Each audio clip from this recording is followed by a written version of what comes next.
right now and try to get into a position. 14 squads remain still in this one. Great portal going to come through from Sirius. That'll put him in a solid spot right in zone. Is not without a little bit of damage going to be poked. And perfect portal coming through. As it looks like now we're on board with kids and Lagger and go. And you know what, that's why we see TSM sometimes do that switch where they will use that Evo shield onto the Wraith, because when she does that, she's really out on a limb. And if that's two headshots or that's two people with a G7 scout, she could die on that rotation. But hold that thought, Gambit getting in a little bit of a fight here. Artico staying inside, as you can see. Leo Gree, I'm sorry, I butchered that one, but he's basically trying to finish her off as the down and get that elimination here. But Streamy as well as Zeref, they're going to back off, knowing that they don't want to take a fight with Gambit just yet. Yeah, a couple missed wingman shots. I'm sure you'd want that back. Currently on board with Streamy, getting tagged up as well in a pretty rough spot. 12 squads as the ring is getting smaller and smaller. Ult's going to come through. Defensive bombardment from the Gibraltar, and it's going to damage people. We know EU is usually packed in these very dense late-game rings with a lot of Gibraltar play on the European side, and it's coming through right now. See Streamy just holding it down as well. Looks like they may be out of resources, because you can see the gold shield hasn't been healed on as well, so they may get aggressive, and that is a grenade that is going to do the trick. Some Mastiffs are out in play as well, and that's Gambit. Leorio going downstream. He finds Anarchy also, and he's just going to fall, and that's a big drop as well. You can see Laser Smith, he's finding that one, and Zeref, he's the last man standing, so they're going to fall. That's a team-wide. 9 squads remaining, 6 kills to Archgo's name, and this is a huge play potentially for Gambit here. Yep, and this is where no Gibraltar can punish you, as Gambit not running the Gibraltar comp. It's going to cost them a life here for starters. Looks like something's going to get taken out as well. One member left, and look at Myth in a perfect position to go back-to-back here. Much like TSM in Game 5, they're very well positioned here in Game number 2 on the European side of things. Lara leading the way as Watson. A great game coming through for Myth. 8 squads remain. Yeah, 2 kills there, but you can see that they're just trying to catch off of what we believe is Gamer's Origin, because that's the rotation path, but it's not. It's Pathfinder. It's got to be something else. But they are very, very aware that Gamer's Origin is very close by, so there might have been a solo lurking in behind as well. You see RCO Ida, he will fall. 7 squads remaining. Gamer's Origin trying to stay involved and take the low ground here, because this did end outside last time we saw it with TSM Fallout. Exactly right. Keep in mind, Matafe and Co are still alive as well. Ad Hoc Gaming. Yep, you're right, down does come through. 2 members of Gamer's Origin remain. Gets a couple good shots put in here as this circle is getting tighter. 6 squads remain in this one. Forsaken picks up a kill for 3rd impact at the top right of your screen, so it looks like it's going to be Unpay who gets taken out. Meanwhile, Myth still perfectly positioned on high ground. Defensive bombardment's going to come through. They're going to find a nice, clean spot to stay alive and just put some shots in on low ground players. It's like shooting, and that easy shots coming through from the high side. Absolutely, and that's just Ad Hoc Gaming actually fighting off, I believe, Gamer's Origin. And so you see Myth looking down at their prey. Gamer's Origin number 3 with 15 points. Myth only 20 points, 5 points ahead of them. Matafe with an armor swap, but he feels that he has enough time and will not be pushed to heal up and use some of the passive healing from the Watson ultimate there, the interception pylon. So they feel safe for now, but in about a minute and 15 seconds, things are going to get intense. Talk about how clutch that Gibraltar dome was in that scenario. So again, having Jibby late game is so crucial, but of course you don't get early game info. You get Pathfinder. Meanwhile, here comes a big fight. Myth coming through. Tagged up quite significantly. None of them have shields left to their names, as they're going to retreat back to their safe position, get some heals or some shield regen back from the ultimate from the Watson, and they want to get right back in the action. And that's why the high ground is just so important. They go in there and they finish off the kill. He gets a huge 116 PK shot, and then they're able to go back up to the high ground with the fences, allowing it so that no one else but them can go up there safely. That's just taking pretty much 2 floors to themselves now, and they can drop down on this fight. Yeah, beautiful positioning right there from Myth. They recognized they were tagged up, went back up top, got their health back, and immediately back in the fight. Meanwhile, same thing happening for BDS here on the mid side. I think it looks like they're looking to do the exact same. Watson fences are going to prove very strong here. Trying to eliminate those, and now they're going to be in a good position to push up. 96 shot. Peacekeeper misses the second, but puts in some good R99 action. Finally gets taken down. All up to the Watson on their team. It's QD Sati, as it looks like 3rd impact will survive here. Revive's going to come through. 4 squads remain, but they have to watch for some flanks from other teams, as Myth and Co are right above them. Myth still in a beautiful spot here to try to take this. They've got the high ground. 2 seconds left Fallout before this game ends. Can Myth back-to-back in the Lava City ending that you can see there. The Gibraltar Dome Shield about to go down. They throw the Thermite as well to make sure anybody who's landing has a lot of things to get through. It's like an obstacle course there, and a Peacekeeper's waiting for you at the end. Big shot on the shield. They're burning as well. AHG, Matafe goes down, and so does Zerifer. Oh, great shots coming in. 4 squads remain in this one. AHG in a good spot. 3 squads left. Huge Peacekeeper shots coming through here on board of Myth. Can he clutch to get the back-to-back? No, he gets downed, and that should be it. Can you believe the finish? Ad Hoc Gaming is going to come out on top. Wow. Oh my goodness. Don't step outside that circle, buddy. Don't step outside that circle. He's not going to let that one happen. Wow, that's going to put them pretty good in the standings. If you're just joining us here, Myth right now leading this European lobby with 38 points total. Ad Hoc's performance in game number 2 is going to put them at second. 26, Kababala, who's been pretty darn consistent. They're in third with 22. So those 3 teams right now with a little bit of a lead. The middle of the pack is pretty darn close as well. Gamers Origin, Third Impact Black, and Gambit go 19, 18, 17 for those next 3 spots. So these next few games are going to be pretty interesting. But as we take a look at the first circle poll, we're pretty darn central here. So finally, I agree with Jammers and Lulu. We tend to see pretty darn similar circles in these tournaments, even when they're in completely different updates and map versions. So we are finally moving away from Lava City for game number 3. We will instead be heading a lot more central, and that means a lot of teams are going to be getting into the center of the map as quickly as they can throughout the first opening moments. They're going to be on pretty fast loot paths. Just a crazy first 2 games there. We were watching it, and myself along with Jamerson and Lulu, and we were just like, is this going back to the same spot again? Yep. All right, there it is. But hey, at least you're going to be prepared for that, right? Now, this time around, as you had mentioned, you're going to get a little bit more centralized. You'll be heading over to Fragment, as you see on the map as it pops up there. You got, Fragment West, Fragment East, some love being given to that region. Epicenter as well is going to get tagged in there too. So having that intel early on. By the way, one of the most, I would actually say he's creating the best content for Apex, and I think he's the most valuable community member in Apex right now. Absolutely go check out Hod6 breakdown of TSM gameplay on YouTube. But you can also check out amazing wingman shots because Hod6 has the exclusive on the TSM gameplay from Online Tournament 2, and an example of incredible gameplay and also incredible commentary and breakdown. So absolutely check that out. Special shout out to Hod6.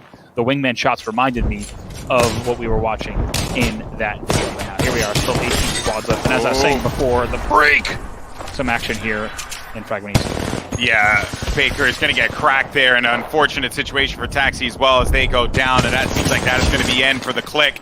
Goodbye. We'll see you again in the next game. And I do want to make a note here as players are going to begin the rotation that what you're seeing right now, if you're witnessing a little bit of lag and you're watching this, no, this is not impacting the players. I want to be abundantly clear with that. Our observers, as well as us, we are located here in North America. It's obviously the trials and tribulations of conducting an online broadcast, but the players are not being impacted by lag whatsoever. We are seeing a little bit of it, but it is not affecting the players. Want to get that point across.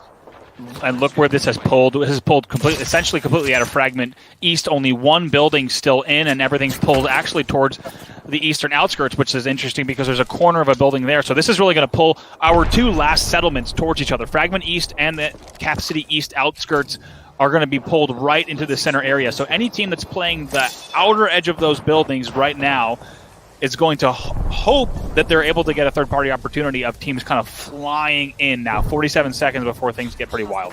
I wonder who are the lucky son of a guns that have that edge of that building there, because that is a wonderful spot to be in. Granted, you do not want to be there for too long, but just something to keep in mind, right? You don't have to worry too much about the rotation. Yeah, right now it's a good spot. Right now it is a good spot to be for sure. That is, and we'll have to see exactly. I believe we're going to have one team that's going to be towards the bottom of them. We might even have 2 stacked. We'll see if we can see that on our ops. But right now, even areas like underneath these railroad tracks are going to be so valuable just because they're going to let you establish a little bit of presence. Now, teams know that they're going to have to force through this, and absolutely that FA Kids as well is going to be a team that's going to be ready for that. Now, 11 squads left.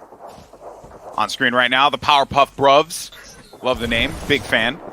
Big fan. Over here in the low ground underneath the bridge. Some underbridge dwellers here.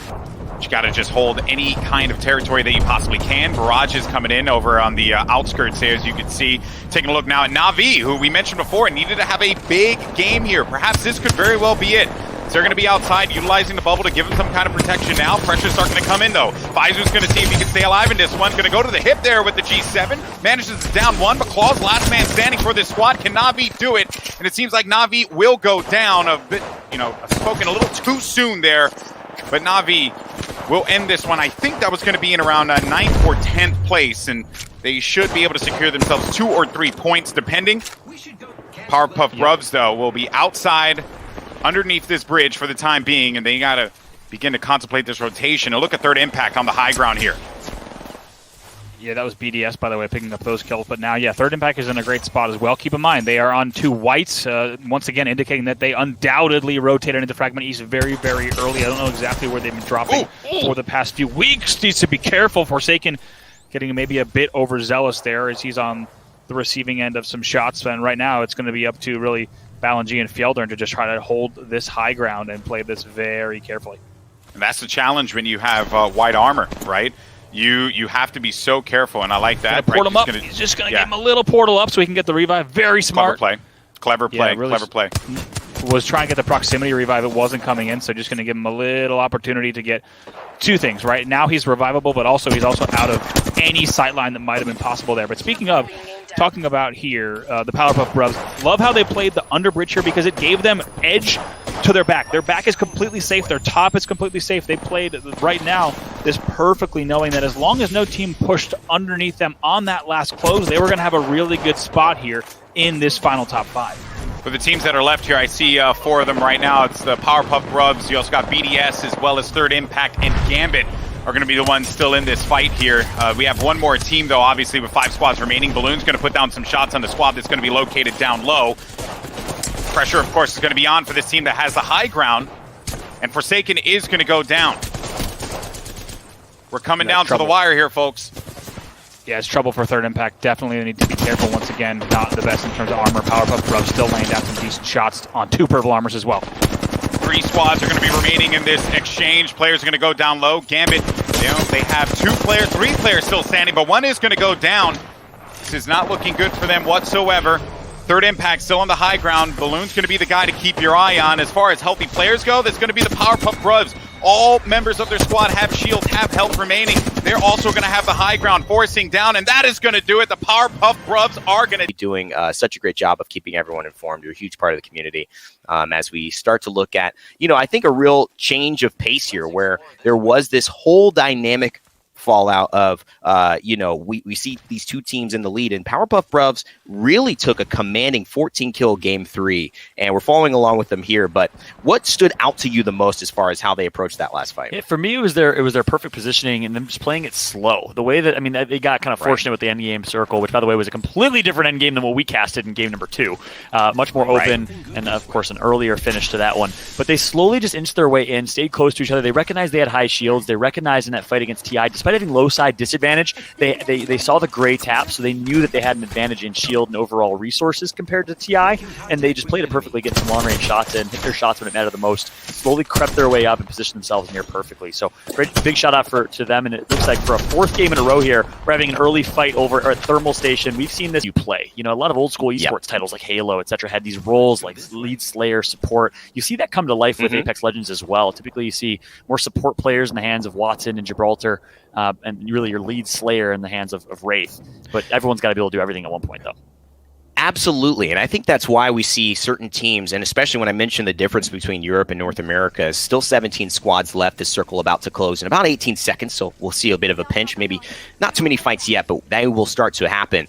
You'll see these players who have such individual talent sometimes be limited by playing that support role legend. Like a Watson or Gibraltar can only do so much as far as traversing a fight, getting in and getting out. They've kind of got to stand where they are, and that limits your ability to play make, essentially. And there's a big fight coming here, and Oxbro, he's just going to back off, throw thermites. They're pushing this aggressively. The Gibraltar leading the charge this time around. Yeah, keep in mind, this is our winner of game number 3. Powerpuff Grubs in a pretty tough spot here.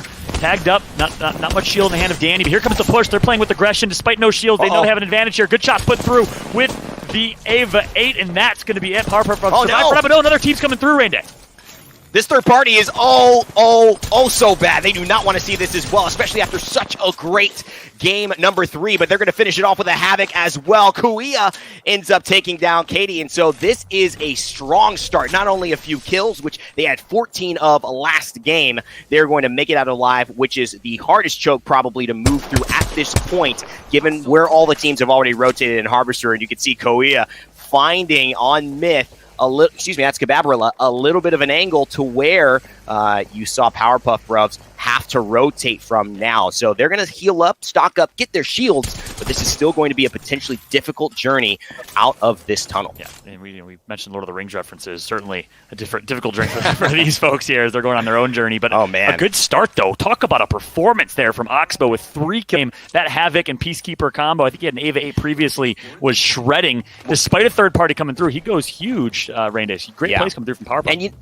And you know what I really loved about it, too, as well, is we may see a little bit of an engagement here happening. There's a team approaching. They heard the noise, and this is not looking good. They're approaching from the backside, but do they do this? This will alert the squad. They can move around the right side, but this is going to give Powerpuff Rubs an idea that they're seeing. Can we limbo this? Can we get underneath? They're just going to shoot it. And so now Powerpuff Rubs know someone is behind us. And they may be starting to make a move here, but they're pinched by Myth. And they're taking damage right now from the scout. And one of the worst spots to be in is, again, you mentioned one of the worst choke points. Here comes a big fight, though. Good shots coming through initially for Streamy and Co. And Powerpuff Rubs in a world of hurt now, but Streamy's going to get tagged up. He backs up to a good position here, as it looks like this fight is about 50-50 right now here, right now. I think it's actually tilting away from Powerpuff Rubs, and that is going to do it. They just were in such a bad position. We mentioned Myth kind of gatekeeping and holding with the scout. It was Kuia still with the scout, doing damage while they were fighting, and that's why the Watson wasn't paying attention behind them. She was healing up based off of that damage that was done, and we have our little quad box here following a few feeds as well. A big fight happening on the ridge that we're going to transfer to with Zerifer and AHG. It was Elite Esports with the flank there. Meanwhile, AHG are winners of game number 2.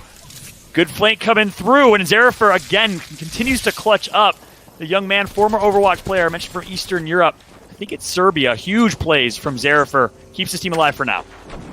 That is huge, and you could just, the pop-off is happening, but you also know the mad scramble, the dash. You can imagine just when the stocks are plummeting, everybody's yelling, saying, hey, sell, buy, do whatever. I just need to save my money. This is what they're trying to do. Save my life, save my team. Move, scramble. We got to get to a better spot. Atafe's getting that team in order, but Max Strafe, he falls down as well to the scout. So many teams right now trying to poach and pick as people try these late rotations into Harvester. Yep, on board now with Cababrilla in 6th place with 28 points. They've been the kings of poke in this game, just putting so much damage across map, both in that choke point and in that fight where AHG was contesting. They know a team's going to be coming from that same exact choke point that we saw our fight earlier. They're pretty well positioned, but keep on, they're kind of exposed from all angles. The Watson fences will only do so much, as they're going to just try and put as much damage as possible on the pokes and on the rotations, try to pick up some eliminations along the way.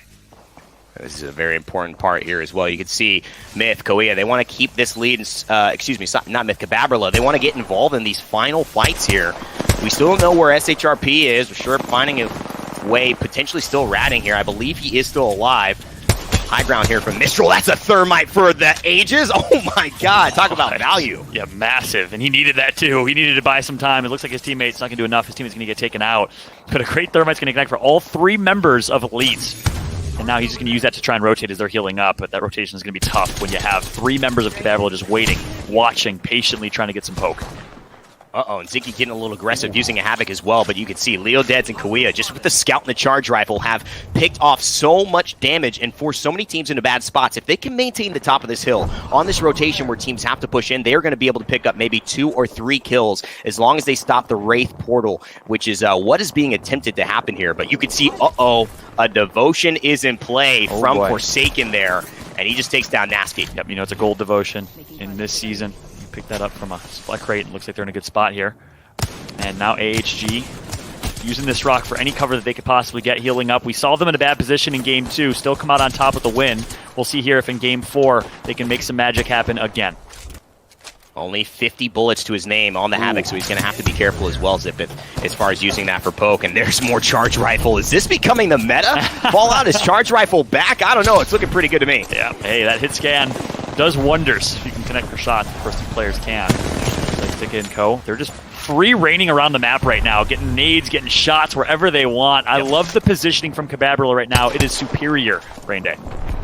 It is, and that's exactly why they are getting all these kills. And they're in sixth place as well heading into this, I believe. So they are in a fantastic spot to move very, very high in this leaderboard, potentially overtake first place considering Myth is still in a bit of trouble. But the Gibraltar Ultimate rains down. Leo Dead's still content to hold this high ground for now. Yeah. And with this great positioning comes, really they're exposed in a lot of ways. There's a lot of pressure on them right now, and the fact that they're playing so calm, so collected, so well as a team says how well they handle that pressure. They were one of our kind of dark horse teams in online tournament number 2. They've solidified themselves as one of our top experienced teams now, as they've been putting in work and only improving since online tournament 2, where they came out of nowhere with a huge performance. Third Impact as well, getting another kill, and they take down Zeriford. This could be it for actually Ad Hoc Gaming and Matafe's squad. They're the ones with the devotion, and they are still fragging out. We're not able to follow off. Matafe is alive. Can he clutch what we've seen him do so many times? The big plays, big Peacekeeper, 99. He's going to hit again. That's one down. Matafe, can he do it again? He's going to try for the armor swap, but it's a white. It's not as much as he wanted, but it's a little bit more than what he had, using the bubble for his disruption. Oh boy, 121. He might have just bought enough time. The plays from Matafe, unbelievable, showing as he armor swaps to blue without even us realizing it. Gets some good shots in. He's not done yet. Tries to get through. Somehow still alive with just an ounce of HP to his name. Matafe, some way, somehow, manages to continue on. And he looks like he's in the bubble as well, so he's getting the fast heal passive before it goes. I'm not sure that's even his, but he's going to use it. 9 squads left, and Zerifer, he is going to be finished. So that is just Matafe by himself. They know he's around somewhere. He's going to have to clutch up. No more into the void, and he's just going to jump down. He's going to make sure they don't get his loot, potentially. And I think that's why he just tried to put that bin down there. He sacrificed himself for the good of, well, nobody else's team was dead. But he's absolutely made the most of that situation. Incredible play from Matafe. Did everything he could. An absolute freak on the sticks in terms of individual mechanical skill. You all love watching the stream, but now on board with Gamers Origin, the French team currently in a world of hurt. They're going to get taken out here unless Sirius can work some absolute magic. Looks like the ult's going to come through as well. Defensive bombardment, and it is a tough situation right now for Gamers Origin. Their backs against the rock, quite literally. And they lost MP as well. Look at this. Cababrilla setting themselves up for fantastic positioning towards the end. They've got the high ground. Zeke rotating with the portal.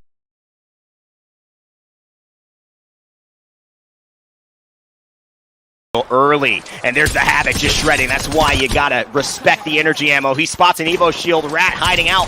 Who was that? It was XKFU, I guess. So that's going to be another one. All of these kills from the Havoc coming through. Cababrilla is sitting pretty. And Randy, I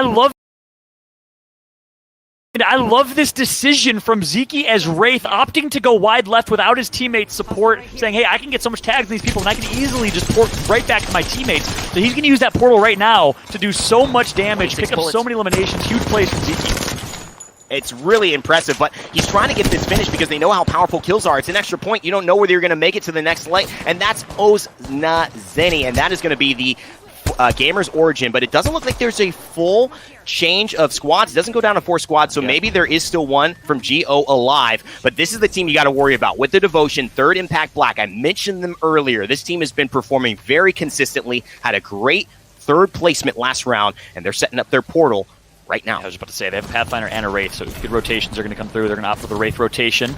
And they're also decently positioned, but they're going to have to go through Cababrilla, who's even better positioned in circle, I believe, or close to it. Here comes the portal coming through. Good shots put in cross-map. Huge plays coming in from Forsaken as he's going to get tagged up a bit as well. Are you kidding me? All those headshots and the tracing, it's perfect. This man's put the time in on the scout, no doubt. And now it's time for 5 more squads to continue this push. 7 seconds left, Fallout. It's do or die. 2 Evo shields and 1 gold shield as well from Sadyama and squad. This is looking deadly as well. No one's really paying attention to them in this fight. Yeah, dead inside. Another team we haven't talked much about because they kind of came out of nowhere in this online tournament.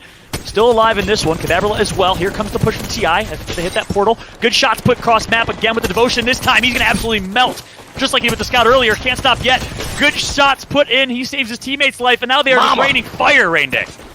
Look at this devotion work. He's got a reload, but that's all he needed. He's got high ground. No one's looking at this man and this gold weapon. There's a reason it's a drop weapon now and not found on the ground. That is damage from Third Impact Forsaken. He's putting it to work. He's going to armor swap as well and try to win this 1v1, but it's Stanix who's not going to stop. He's from dead inside, and he wants to win too. What a play from Forsaken on that high ground, and still alive somehow. Stanix going to play aggressive here, going to get tagged up quite significantly. 1 versus 1 for the win in this one. 2 squads remain. A 1 versus 1 for the bread here, Raiden. Oh, the pop! 5, and how many different teams we have able to take the win. We're going to have a shakeup soon, but here are your Game 4 results. Dead inside, they do get the 12 points from their first place finish, and they also get 8 KP off that, getting a grand total of 20. But kids. Yeah, and honestly, let's see. I wouldn't be surprised because Kababula, they did get a good amount of points, and they were pretty much on top. So that's gonna shoot them up a little bit. And these are a lot of the teams that we talked about that we said they should watch for, and here we see them. I think the only team we're missing so far is Click, who are currently sitting, as you can see on the overall points, in 18th right now. But in our top 5, Third Impact at 47 points, Kababula at 42, Myth now sitting at 41, who have finally been toppled from the top of the leaderboard. And right behind them is Gambit Esports along with Ad Hoc Gaming. Look at that, so 1 point close. split amongst the 4th, 5th, and 6th position. I mean, even down to 8th is only 31, and that's, what is that, 6 quick math? 16-point difference? I love these. I love these games where, every Knocked out from the 14 squads that we have remaining, and a lot of big names still very much in this one, Bravo.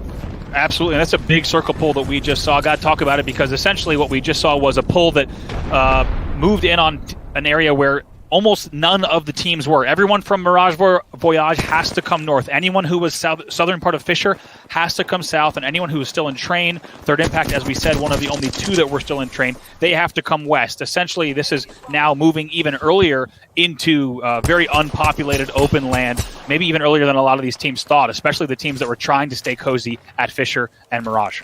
Can't stay cozy for too long in Apex, Bravo, because the circle is not your friend. It is your biggest enemy here, and you will have to obey its will because it will punish you if you are not careful. Lots of teams are still going to be circling around this, as you see on your screen, folks. Players coming in from Lava Fisher. You got Third Impact here, hanging out toward the eastern side of the circle, looking to just hold this one down.